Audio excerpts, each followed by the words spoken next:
오늘 말씀 보면은 여로보암이 솔로몬을 대항해서 반역을 일으킵니다. 그러니까 솔로몬이 여로보암을 죽이려고 하죠.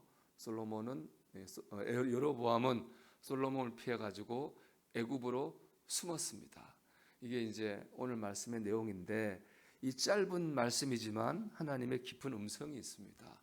첫째는요, 우리가 신앙생활을 하나님이 기뻐하시는 방향으로 해야 된다는 겁니다. 왜 여로보암이 솔로몬을 향해 반역을 일으켰느냐? 배경이 있습니다. 솔로몬이 하나님을 떠났습니다. 하나님께서 솔로몬을 버리셨는데 아이야라는 선지자가 이 하나님의 뜻을 여로보암에게 전했습니다. 이제 솔로몬 하나님 버리셨으니까 12개 지파 중에 10개 지파를 여로보암에게 주겠다 말씀하셨거든요. 이 말씀을 이제 믿고 여로보암이 반란을 일으켰어요.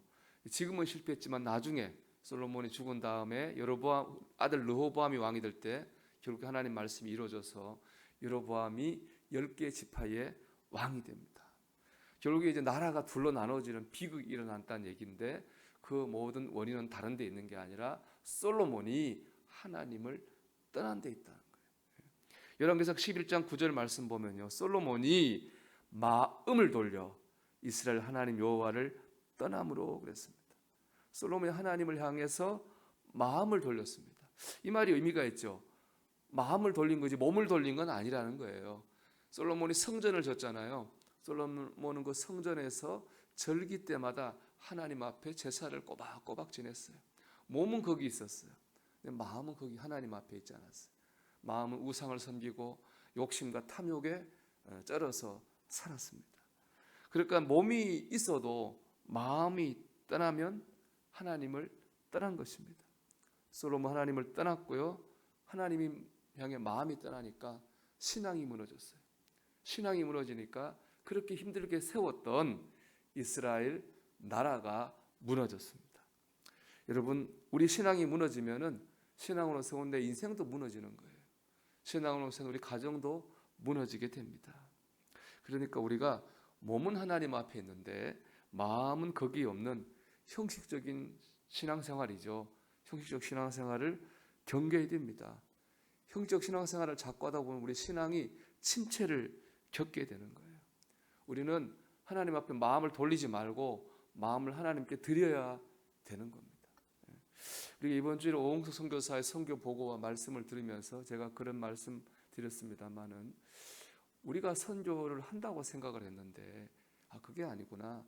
이 선교 사역이 우리 교회를, 우리의 신앙을 끌고 가고 있구나, 그런 생각을 했습니다.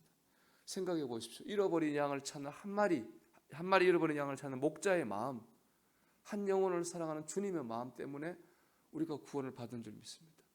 그 주님의 마음이 선교잖아요. 우리를 구원하신 주님은 우리를 통해서 다른 영혼을 구원하기 원하고, 우리를 통해서 그 주님의 사랑을 전하기 원하십니다. 이게 주님의 마음이고 주님의 뜻이에요. 우리만 구원받으라고 하는 게 아니고 우리만 천국 가라고 하는 것이 아닌 겁니다. 우리는 이 주님의 마음을 따라서 신앙생활을 해야 됩니다.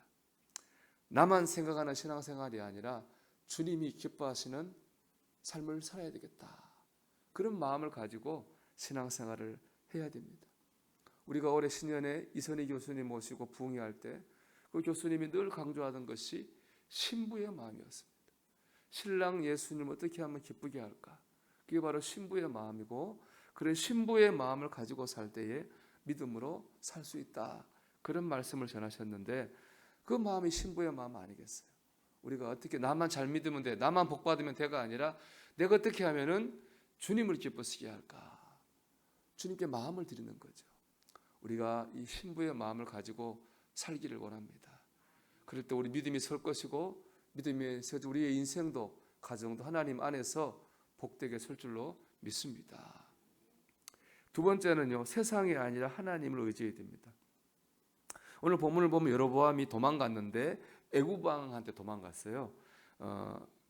그리고 이제 나중에 이제 솔로몬 죽은 다음 10개 지파를 차지하는데, 놀라운 건 애굽 왕이 도망친 여로보암을 숨겨줬다는 거예요.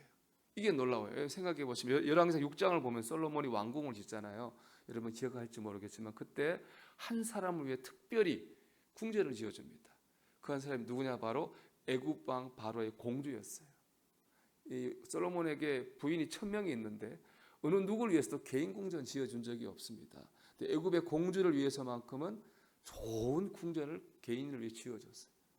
그것은 물론 그 공주를 사랑할 수도 있겠지만 본질은 그게 아니고 그 공주의 출신인 애굽을 존중했기 때문에 그렇습니다. 솔로몬은 애굽을 존중하고 의지하고 믿었어요. 힘이 셌거든요, 애굽이. 그렇기 때문에 애굽을 위해서 존중한다는 의미에서 애굽 왕의 공주를 특별 대우한 거죠. 그만큼 애굽을 믿었다고요. 근데 그 믿었던 애굽 왕이 솔로몬한테 반란을 일으켰던 여로보암을 숨겨줬어요. 그리고 솔로몬이 죽은 다음 가서 이스라엘을 나눠지게 했어요. 참 믿을 사람이 없죠. 믿을 사람이 없어요.